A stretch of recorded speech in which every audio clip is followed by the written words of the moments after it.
L'expérience intérieure, l'expérience intérieure, l'expérience douteuse, hasardeuse, à tâtons, le risque mais pas trop, les heures de lecture, la marche, la conversation, regarder l'autre, écouter, ne pas écouter trop, s'enfoncer, chercher, se comprendre, se toucher le bras, les jambes, le front, vérifier qu'on est, dormir, rêver, noter les rêves, se forcer à attendre, faire le vide, attendre le vide, être vide, venir au contact, toucher les murs, racler, grimper, étreindre, s'éloigner, se ralentir, accepter ce qu'on vous propose, ne pas aimer toujours ce qu'on vous fait faire, s'enfoncer, aider, considérer, être dans la fatigue, dominer la fatigue, descendre très longtemps un escalier très haut, marcher dans un grand hall, arriver dans une ville inconnue, apprendre une langue étrangère,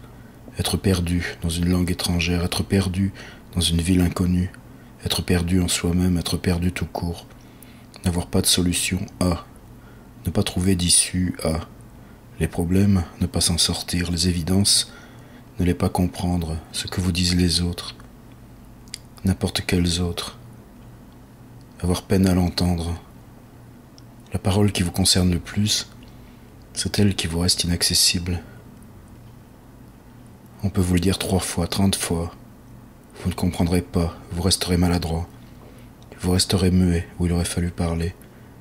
Vous aurez ce mur en vous de résistance et violence qui surgira malgré vous, quand bien même on voudrait tout le contraire.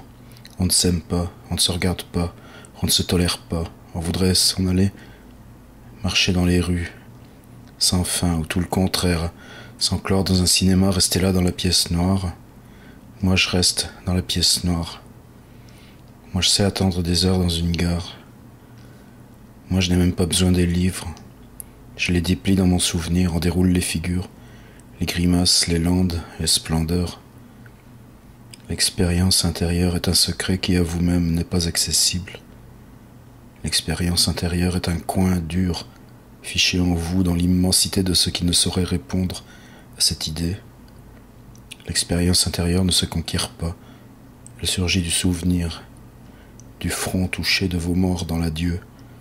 Elle surgit de vos pertes, de vos absences, tout pareil que des objets ou livres perdus et qui nous manquent que des échecs et des heures. À cela on n'est pas arrivé, on n'a pas été choisi. Là on n'a pas su rester. C'est pour cela qu'aujourd'hui on est plus fort. Et tel poids sur nous de l'échec, l'expérience intérieure est ce bras d'honneur en pleine tête, susceptible à tout moment de vous sortir par la poitrine, se mettre entre vous et les autres, éberluer autant que vous. Mais toi, comment tu t'en tires? Comment tu t'en tires? Comment tu t'en tires?